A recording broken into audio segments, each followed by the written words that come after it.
previous video I made a UFO. But you may ask yourself, how did I add the texture? Well, in this video I wanted to go over that more properly.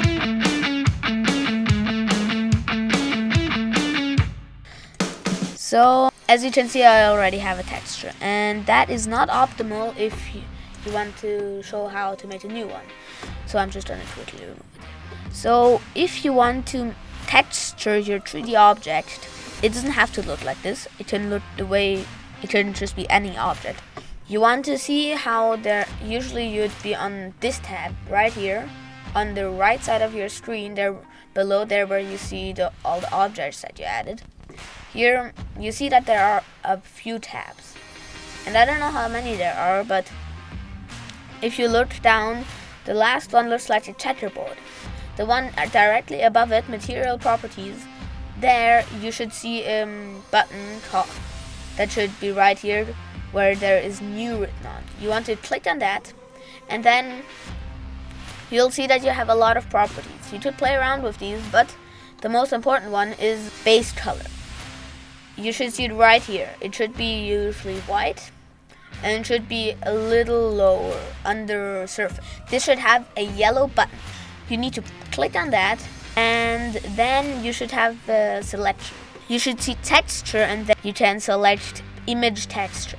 You should click on that, and now you can see that your UFO turned black. That's because you haven't selected the texture. For texturing, I would usually recommend a color palette if you don't want to make an individual texture for your object, but you still want to texture it. So I'll hopefully link a color palette that in my opinion is really good in the description. But if you already have selected your own one, then you can just, here there should be two new buttons, new and open. Now you want to click on open, and then you can open the texture out of the folder structure. I already have mine somewhere here. Now if you open that, my UFO is already textured, but basically you should here have a tab up here where you should see 4 different circles, and you want to select the third one that looks a little like a checkerboard on a circle. Now you should see that your UFO usually looks like really wonky, but in my case that's not the case because I already textured it. Now on the left side of your screen you should see the color palette or texture that you selected. If that's not the case, just click on the folder icon somewhere up here, the open button, and just select your color palette. Now here you should have all the pieces of your UFO jumbled up together. Now what I'd recommend you is just to simply select the parts that you want to have one color.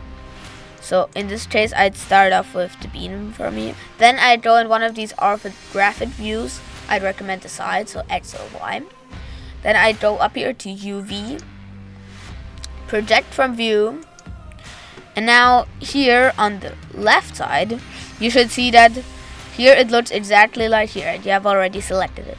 Now whilst you have your mouse over on the left side, you can press G, and then you can move this. As you may see, what you see here, whatever texture stuff is behind that is how the texture will be here. Now, here you can now, on your color palette, scale it down and whatever you want, drag it to the color you want it to have. I'm personally still gonna stick with the green that I had originally. And you can just repeat that for all of your parts. Okay, so that was a more detailed tutorial on how to texture in Blender. I'm modeling blocks, and I'll hopefully see you in the next video. Bye!